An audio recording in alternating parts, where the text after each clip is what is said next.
Hello friends, তোমরা সবাই কেমন আছো? আশা করি তোমরা সবাই অনেক ভালো আছো আর সুস্থ আছো।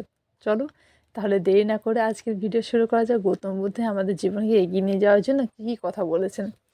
তিনি বলেছেন, আচ্ছা বন্ধুরা, একা থাকা এবং একাত্মিত এই দুটোর মধ্যে পার্থক্য অনেক আছে, তাই না?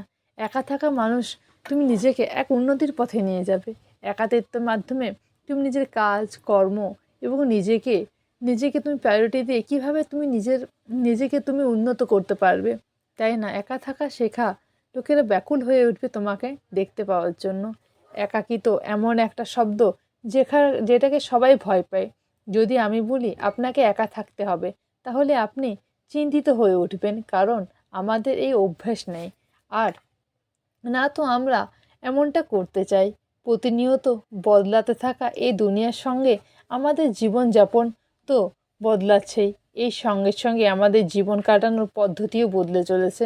এখন অনেক মানুষ আছেন যারা কিছু বাধ্যতামূলক কারণে, যেমন চাকুরি ইত্যাদি কারণে একা থাকে।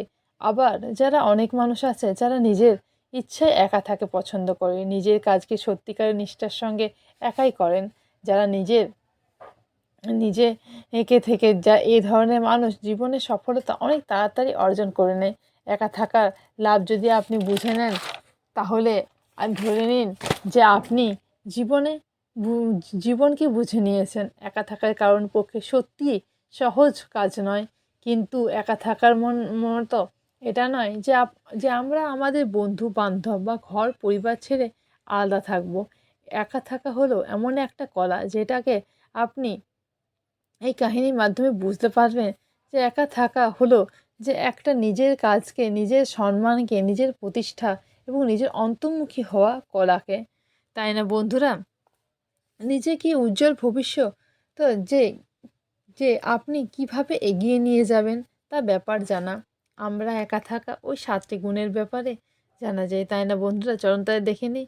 শাসন বলেন যে এক ব্যক্তি এক গুরুর কাছে আসেন এবং বলেন যে, হে গুরুদেব, আমার দুঃখের কারণ কি? দুঃখে গুরু বলেন, বড় আত্মজ্ঞানী ব্যক্তি ছিলেন। গুরু বলেন, নিজেই নিজেকে কোনো জিনিসের সঙ্গে জড়িয়ে ফেলা বা ওই জিনিসের প্রতি আসক্ত হয়ে তার পেছনে দৌড়াতে থাকা হলো তোমার দুঃখের কারণ। ওই ব্যক্তি গুরুকে ধন্যবাদ জানায় এবং বলে, হে গুরুদেব, আমি এতদিন ধরে নিজের সমস্যার সমাধান খুঁজছিলাম। আপনাকে ধন্যবাদ গুরুদেব।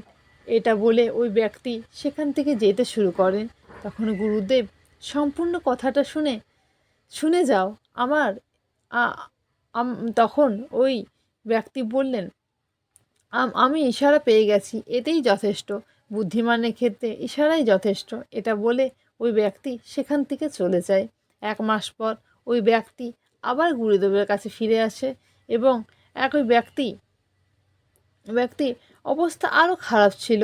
সেই খুব দুঃখিত ছিল এবং সোজা গুরুদেবের চরণে গিয়ে পড়ে এবং তাকে বলে, হে গুরুদেব, আপনি যেমনটা করে বলেছিলেন ঠিক তেমনটাই করেছি, কিন্তু আমি কোনো রকম সুখ পাইনি।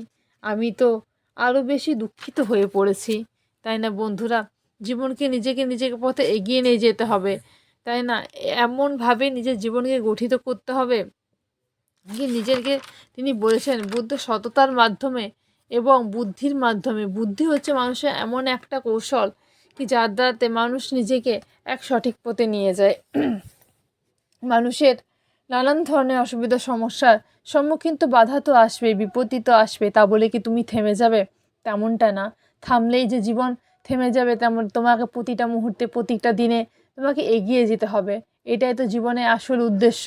প্রত্যেকটা জীবন কিভাবে, প্রত্যেকটা দিন, প্রত্যেকটা ক্ষণ কিভাবে তোমাকে সফল করতে হবে, প্রত্যেকটা বাধার সম্মুখীন হতে হবে। তা বলে তুমি পড়ে থাকবে এমন না। উঠে পড়ো এবং দাঁড়াও, ঘুরে দাঁড়াও, আবার নিজের লড়াই করো এবং নিজে জিতে দেখাও, তাই না? তাহলে বন্ধুরা, আজকের গল্প এখানেই সমাপ্ত। ভালো থাকো, সুস্থ থাকো এবং এই চ্যানেলটিকে ভালো লাগলে নতুন নতুন ভিডিও পাওয়ার জন্য লাইক, শেয়ার আর সাবস্ক্রাইব করে দিও। Tata, by.